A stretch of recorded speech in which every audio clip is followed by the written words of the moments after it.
Allô, assalamu alaikum, beaucoup auditeurs de priorité. C'est Camara qui revient encore ici là. Bon, aujourd'hui, ça va intro, mais on changer tout parce que dans ma bougue de l'autre moi, nous, on passe à ça, mon nijaay Jolaay. waaw te daal il faut ma dem ma jéem a ressourcé wu tuuti quoi waaw loo tax na ma dellu tuuti nag su cosaan daal kon nag gars yi maa ngi leen di nuyu di leen gërëm di leen sant ci attention bi ngeen am sur ce plateau de priorité. ma ñëw encore toujours te duma tailler sur l'actualité du Sénégal mais aujourd'hui li ma leen di indi bon ce serait un peu bon xam naa ne du nekk surprise quand même mais dafa mel ni ñun sénégalais dafa am lu ñu yoo xamee ne dañu am habitude dañuy wax pendant nan la tuddee suñu énergie dañ koy dépenser sur la situation bu ñuy wax est en train de se passer fi ngay gisee nit yi di wax quoi mais loolu bu jàllee ku nekk da ngay dellu ci sa tranquillité nga toog et tu commences à observer et bu ñu toogee def loolu ba pare on voit que toujours les mêmes situations reviennent sur le plateau après ñëw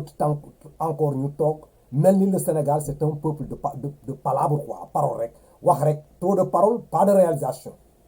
loolu laa remarqué quoi te man ci laa bokk waaw du ma dindi sama bopp ci loolu je suis pas en train de faire une critique mais remarque laay def concernant nous les Sénégalais par rapport aux situations yu nekk suñu kanam dañoo topp di théoriser di wax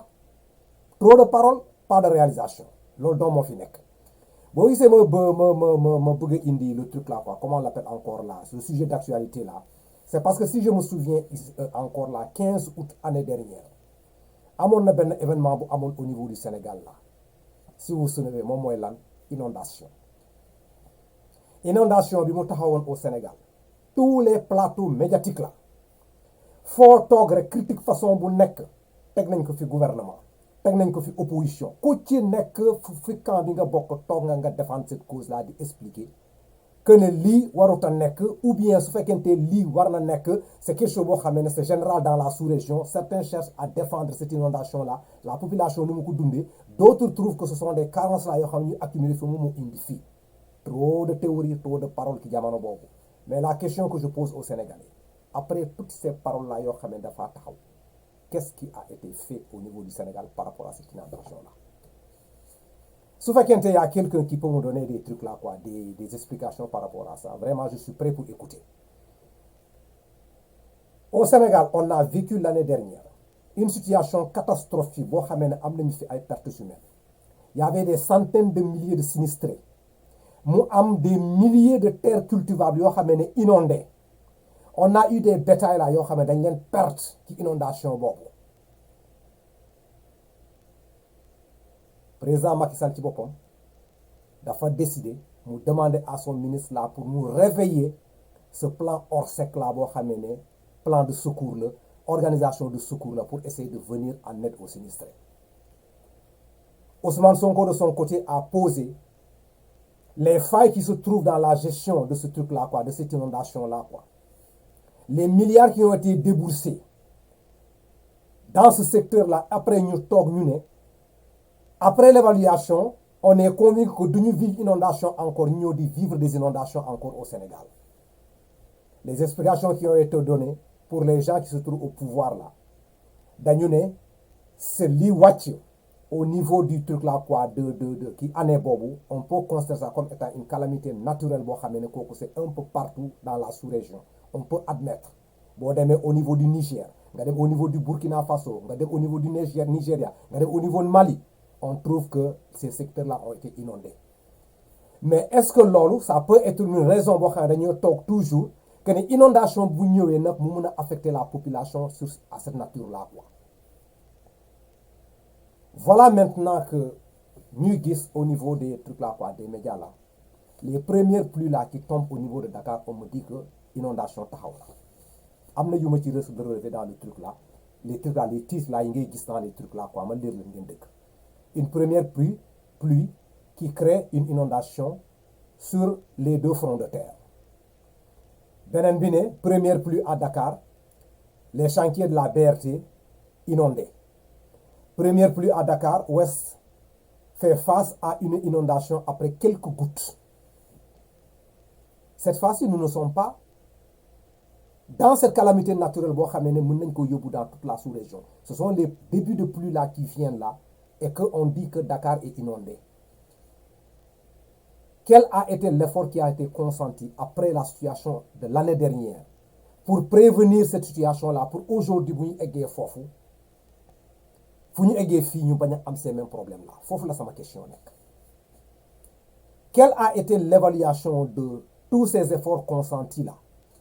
du gouvernement après avoir écouté les tintamarres de l'opposition-là par rapport à la mauvaise gestion du truc-là? Quel est le bilan qui a été fait? Quelles sont les responsabilités? Où sont situées les responsabilités par rapport à cette pluie-là bu wàccoon au Sénégal mu def ces dégâts-là? L'argent qui a été injecté, ñu vivre ces situations de cette nature-là pendant que le président est promis comme quoi inondation une fois pour de bon ñoom les décisions ñu jël ak jéego yu ñu jël inondation dañ koy ne goodbye au niveau du Sénégal dootu ñëwati. Mais malgré tout ça on est tombé dans ça. Est-ce que taxaw nañu ñu jéem a seet exactement ñu évaluer les travaux qui ont été faits failles yi fan la nekk bu fekkente réellement y a des failles ci touristes yi lan bu fekkente amul failles yu nekk fii lan la ñu mën a def pour essayer de contenir cette situation là bu fekkente ñëwati na. Aujourd'hui on se réveille on dit que Keur Massar est encore sous les eaux. Gars yi nañu waxante dëgg, soyons sérieux envers nous. Un pays qui veut prétendre à l'émergence là nañu bàyyi au niveau du Sénégal là su fekkente problème ñëw na ñu taxaw di xaar comment on va essayer de venir en aide aux sinistrés. Aide yooyu alimentaire et quoi que ce soit ça s'arrête là ou bien des millions qu'on distribue aux gens là on pense que la situation se trouve ici. Dépensons notre énergie là à temps en avance bien avant que situation taxaw par rapport au truc là quoi problème ñu jànkonte au niveau du Sénégal. Nañu nekk dans des positions préventives que d'attendre la situation bu taxaw pare mu def ay dégâts ñu ne dañuy ñëw pour soulager des gens parce que Sénégal dafa mel ni loolu la on attend toujours que la personne soit sinistrée pour ñëw ñu soulager ko mais lan la ñu mën a def pour essayer de prévenir ces genres de situations là au niveau du Sénégal. Les premières gouttes d'eau là tombent là on dit que l'inondation commence au niveau de Dakar fan la ñuy jëm. rawat na ci loolu lan mooy indi ces inondations là parce que Dakar mu ngi woon fii les gouttes qui tombent là kenn du mën a wax ne musul daanu à Dakar. Pourquoi? Est-ce que c'est pas lié à cette modernisation là boo xamee ne on est en train de nous promettre ça dëkk bi fu nekk ñu dagg fu nekk ñu gas ces gens là bu ñuy dagg bu ñuy gas est-ce qu'ils prévoient la voie des eaux là pour leur évacuation là pour ñu mën a dem fu ñu war a dem est-ce que loolu ñu ngi koy def? Comment on peut assainir un truc là quoi une zone boobu nag taw bu ñëwee nag dafa mel ni zone là ni nga koy assainir mais je sais pas on peut kan lan lañu bëgg on veut construire et on prévoit pas ces trucs là quoi comment dirais-je là des trucs là quoi des voies ou bien des trucs là des espaces de ruissellement là pour que ces eaux là bu ñu wàccee ñu am fu ñu jàll ñu dem seen yoon. Mais on vient, le plan est toujours là, on le met pour attirer, comment dire, la beauté des yeux des gens là. Voilà ce qu'on a fait ici. Après maintenant, quand une situation vient, tout le monde est en train de patauger dans l'eau. C'est pas du tout sérieux. Ce fait réellement, on a perdu le truc là quoi, comment on l'appelle encore là, on n'a pas été vigilant par rapport au truc là, l'année dernière, les discussions là, tout ce qui a été dit sur les plateaux médiatiques là. Qui position pour défendre une cause. Mais après l'eau, qu'est-ce qui s'est passé? Ces milliards-là que le peuple sénégalais, le contribuable sénégalais a investi pour sa sécurité dans le truc là, la lutte contre les inondations là, nous n'avons que diverses situations là. Est-ce que vous ne pensez pas qu'il est temps pour que ce régime-là, nous avons dit, éclairer le peuple là par rapport à ces trucs là ñu situer les responsabilités après ñu jàll ci deuxième phase bi commencer si fekkente dañ koy recommencer ñu del ay jéego yoo xam dañ koy teg pour essayer de lutter contre cette inondation là. Donc une fois de plus loolu laa gis na la tuddati là aujourd'hui ma bëgg a indi sama contribution pour dire que qu'on prenne les choses au sérieux li ñu dund au niveau du Sénégal l'année dernière là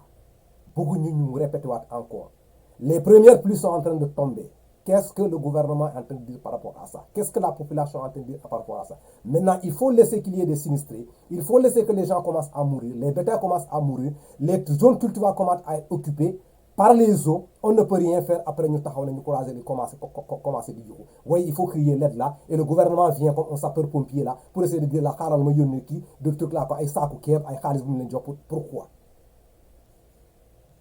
Soyons sérieux. Liggéey leen pour askan bi. ku ci nekk ci domaine boo nekk bu ñu la ko joxee soo defee ton travail là le travail là la nature vient mu wan la ce que tu as fait ici c'est pas du tout ça et le courage de revenir et de recommencer essayer de parfaire li nga liggéey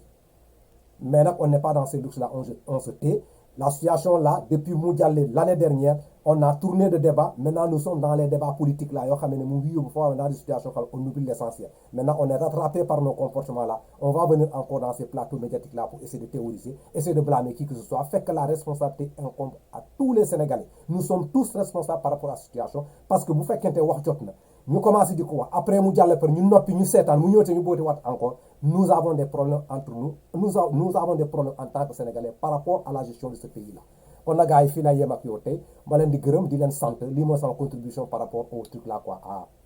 événement bu ma fi indi may saluer au passage là mon frère Mamadou Konaté qui est toujours au Sénégal nama naa ko waxtaan naa ak moom xam naa ne moom bu ñëwee moom daal ça va y a beaucoup de choses à dire quoi parce qu'il est présentement en vacances là quoi kon nag Mamadou maa ngi lay nuyu maa leen ne un bon séjour quoi te yàkkamte nga dellu si ci panel bi fii quoi kon nag gars yi une fois de plus jërëjëf pour l'attention bi ngeen am sur ce plateau d'aujourd'hui de priorité quoi voilà merci beaucoup